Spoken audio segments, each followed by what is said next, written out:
J'aurais pu commencer par vous dire son âge. J'aurais pu vous dire que Goulmina avait 17 ans. J'aurais pu le marteler. Cela aurait peut-être marqué les esprits. Cela aurait peut-être eu plus de poids. Mais au Pakistan, l'âge ne signifie rien. À 12 ans, Goulmina était mariée à un voisin qui en avait 60. À 17 ans, son frère l'a défigurée à coups de hache. Elle aurait pu avoir 15, 25, 40 ans. Cela n'aurait ni atténué, ni accentué toute l'horreur qu'elle a vécue. La vie de Goulmina avait mal commencé. Naître fille au Pakistan, c'est être condamné à n'être jamais soi-même. C'est être condamné à subir. C'est être condamné à la soumission perpétuelle. Au Pakistan, les filles n'existent pas. Elles ne sont que des ombres cachées, dociles, muettes. Elles n'ont pas le droit de penser, pas le droit de vivre, mais elles ont été investies, malgré elles, d'une des missions les plus lourdes. Elles sont gardiennes de l'honneur. Elles le portent dans leur chair, elles le personnifient. Aux yeux d'une famille traditionnelle pakistanaise, tant attachée à son honneur, Goulmina a commis l'irréparable. Elle est tombée amoureuse. Elle a osé espérer. Sans connaître le sens des mots amour et espoir, que connaît-on de l'amour? Que connaît-on de l'espoir quand on est violé par son époux, quand on est battu par sa famille? Et pourtant, en aimant, en espérant, elle a dû être heureuse l'espace d'un instant. Et moi, l'espace d'un instant, j'ai envie de la voir heureuse. L'espace d'un instant, je la vois heureuse. Ce n'est peut-être pas mon rôle, mais je n'ai pas envie de restituer d'elle cette seule image de souffrance, cette seule image de misère.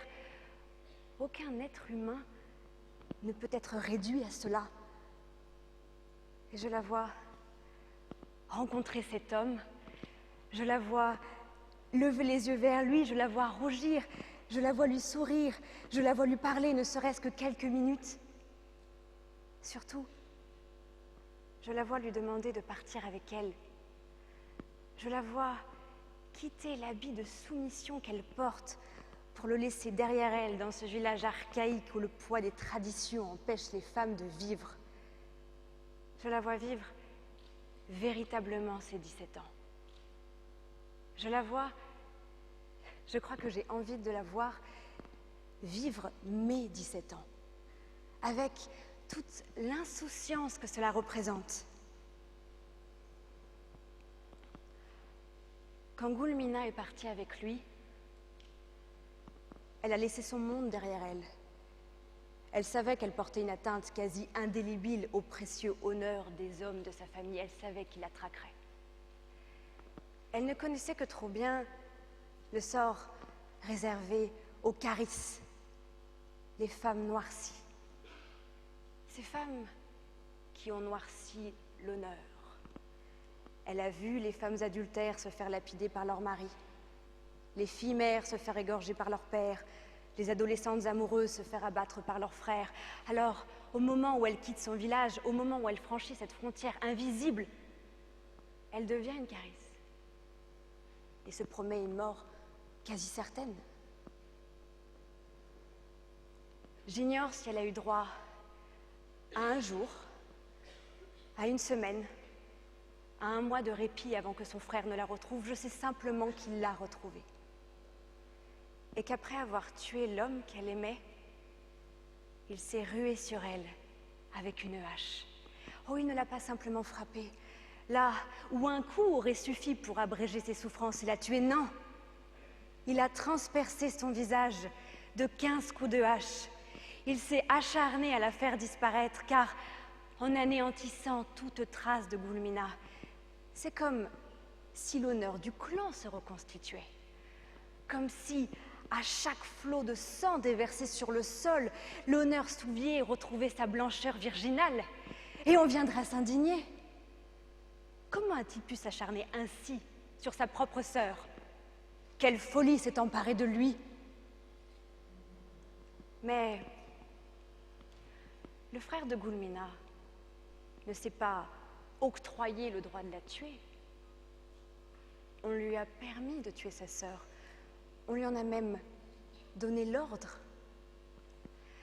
Au Pakistan, dans certaines régions, les tribunaux ne sont que rarement utilisés, le droit pénal rarement appliqué. On leur préfère les jirgas, ces assemblées de vieillards garants des coutumes, des traditions. Le principe de l'égalité, le principe de proportionnalité, le principe du contradictoire n'existent pas.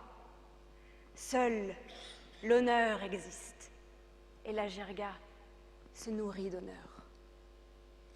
C'est la jirga qui a ordonné aux frères de Goulmina de la traquer et de la tuer. Indifférente à la loi de 2004, promulguée au Pakistan, visant à interdire les crimes d'honneur. L'État pakistanais s'avère impuissant à protéger les femmes au sein même de leur foyer. On continue de penser que tout cela relève du privé et doit se régler en dehors de toute justice par les hommes du clan. Ce sont ces hommes qui l'ont condamné. Il n'y a aucune femme à la jirga. Et quand bien même y en aurait-il eu une, se serait-elle levée? Probablement que non.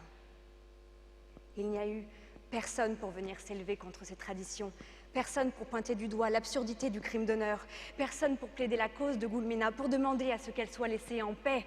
Et les membres de sa famille se sont tus. Pour eux, Goulmina n'est que le symbole du viol de leur honneur. Et ils sont prêts à tout pour punir ce viol. Quand ils sont restés insensibles aux larmes de leur fille, abusée tous les soirs par l'homme qui lui ont ordonné d'épouser. Alors, quand la jirga lui a ordonné de retrouver Goulmina et de la tuer, la famille a poussé un soupir de soulagement et le frère est parti. Par miracle, Goulmina a survécu. Mais si son corps a résisté, son âme est définitivement brisée. On est venu la filmer, presque plus pour scruter le miraculé que pour dénoncer les crimes d'honneur. Docilement, Goulmina a montré les dizaines de cicatrices qui ornent désormais son crâne. Docilement, elle a raconté son histoire. Une fois, 2 fois, 10 fois. Alors on s'est horrifié. Alors on s'est indigné. Puis on a oublié. Aujourd'hui, je me fais l'écho de l'âme brisée de Goulmina. Je me fais l'écho de toutes ces femmes que l'on ne voit pas ou que l'on ne veut pas voir. Celles qui incarnent une vérité qui dérange quand c'est le quotidien de millions de femmes. Certains ont voulu assimiler les crimes d'honneur à la religion, préférant oublier que les crimes d'honneur ont de tout temps existé, sur tous les continents, transcendant les époques, les limites géographiques et les traditions, et qu'ils n'ont jamais été l'apanage d'une seule religion. Ainsi, selon Amnesty International, ce sont 5000 femmes qui sont violemment tuées dans le monde chaque année par leurs pères, leurs frères, leurs maris, leurs oncles, leurs cousins. Des milliers de femmes qui seront décapitées, enterrées vivantes, défigurées à l'acide, brûlées vives, lapidées, emmurées, fusillées, transpercées de dizaines de coups de hache, en un mot, détruites. Nous ne sommes plus dans le simple meurtre Nous ne sommes plus dans le simple assassinat, nous sommes dans la destruction totale de l'individu. Aujourd'hui, j'ose dire, n'oublions pas. N'oublions pas que ce n'est pas qu'un problème pakistanais, ce n'est pas qu'un problème régional, c'est un problème international. N'oublions pas que des millions de Goulminas vivent à travers le monde, au Pakistan, en Afghanistan, en Jordanie, en Inde, en Turquie, en Iran, en Syrie, en Angleterre, en France.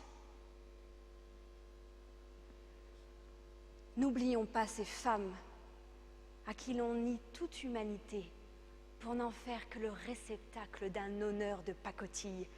N'oublions pas ces femmes qui n'ont pas le droit de rire, qui n'ont pas le droit de sourire. Elles n'ont pas le droit de regarder dans les yeux, elles n'ont même pas le droit de lever les yeux. Elles n'ont pas le droit d'avoir de sentiments, elles n'ont pas le droit d'aimer, encore moins le droit d'espérer.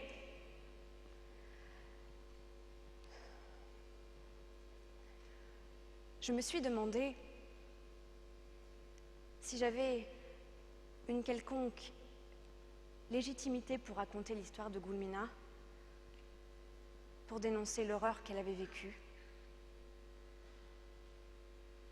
J'ai hésité. Et puis, j'ai pris conscience qu'elle aurait risqué sa vie en portant les vêtements que je porte, en portant le rouge à lèvres que je porte, en faisant les études que je fais, en faisant tout simplement ce que je suis en train de faire, parler devant un public. Alors, devant ce public, devant vous, je le dis, Goulmina, tu n'as pas à avoir honte. Tu incarnes l'honneur, le véritable honneur, celui d'aimer, d'espérer et de partir, l'honneur de dire non, l'honneur de vivre. Ceux qui t'ont brisé n'avaient plus d'emprise sur ta personnalité puisque celle-ci leur avait échappé, alors ils se sont rabattus sur la seule chose qu'ils pouvaient encore contrôler, ton corps. L'emprise physique sur ta personne fut le dernier degré de cet aveu d'impuissance, leur impuissance. Ceux-là n'ont fait que piétiner leur si précieux honneur, leur si chère fierté, tous ayant oublié, ou plutôt n'ayant jamais compris, n'ayant jamais su qu'il n'y a aucun honneur dans le fait de tuer.